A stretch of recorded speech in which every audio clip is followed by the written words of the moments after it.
Jillian Ward, nagsalita patungkol sa relasyon nila ni Chavit Singson, Sugar Daddy. Hindi napigilan ni Jillian Ward na maging emosyonal sa kanyang kamakailang pahayag tungkol sa kumakalat na isyu na nag-uugnay sa kanya sa negosyanteng si Chavit Singson. Sa unang pagkakataon, nagbigay siya ng opinyon tungkol sa mga alegasyon na nagsasabing may romantikong relasyon daw sila at tinutukoy pa siyang Sugar Daddy ni Chavit. Ang mga pahayag na ito ay nagbigay daan sa iba't ibang spekulasyon at tsismis, na tila binibigyang pansin ang maluhong pamumuhay ni Jillian at ang kanyang magarbo at espesyal na debo. Maraming tao ang nagduda sa pinagmulan ng marangyang lifestyle ni Jillian. Ayon sa ilang mga ulat, ang kanyang magarbong debo na pagdiriwang at ang tila walang kapantay na kasiyahan sa kanyang buhay ay maaaring pinopondohan ni Chavit Singson. Ang mga ganitong uri ng alegasyon ay hindi bago sa industriya ng showbiz, ngunit ang personal na buhay ng mga sikat na personalidad ay madalas na napapalibutan ng mga kontrobersya. Hindi naging madali para kay Jillian ang sitwasyong ito. Sa kabila ng mga pagsubok, nanatili siyang matatag at binigyang diin na ang lahat ng kanyang mga nakamit ay hindi dahil sa tulong o pondo mula sa sinuman kundi dahil sa kanyang sariling pagsusumikap at dedikasyon sa kanyang karera. Ayon sa kanya,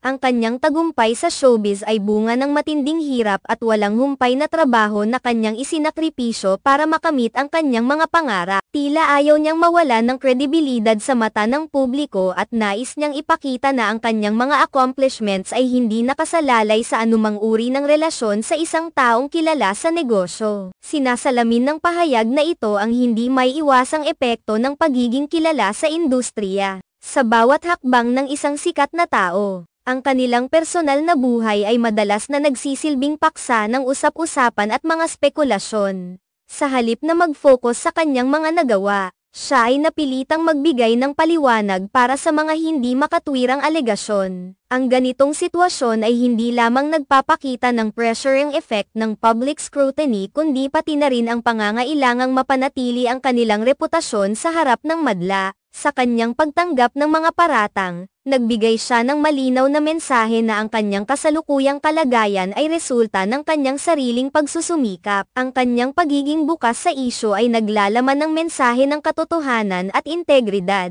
Ang pagbuo ng kanyang pangalan at karera sa industriya ng showbiz ay hindi nagmula sa pagkakaroon ng koneksyon o tulong mula sa sinuman, kundi sa kanyang dedikasyon sa pag-abot ng kanyang mga pangarap. Kahit na ang mga pahayag at alegasyon ay nagbibigay ng pressure sa kanya, siya ay nananatiling nakatuon sa kanyang trabaho at sa pagpapabuti ng kanyang sarili. Ipinakita niya na ang tunay na halaga ng isang tao ay nakasalalay sa kanilang sariling kakayahan at pagsusumikap, hindi sa kung sino ang kanilang kilala o kung ano ang kanilang kinikilala sa personal na buhay. Sa kabila ng lahat ng ito, ang mensahe ni Jillian ay malinaw. Ang kanyang mga tagumpay at ang kanyang buhay ay produkto ng kanyang sariling pagsusumikap, at hindi dahil sa anumang relasyon sa sinuman. Ang kanyang pahayag ay nagsilbing paalala na ang bawat tagumpay ay dapat pahalagahan at kilalanin dahil sa personal na sakripisyo at dedikasyon.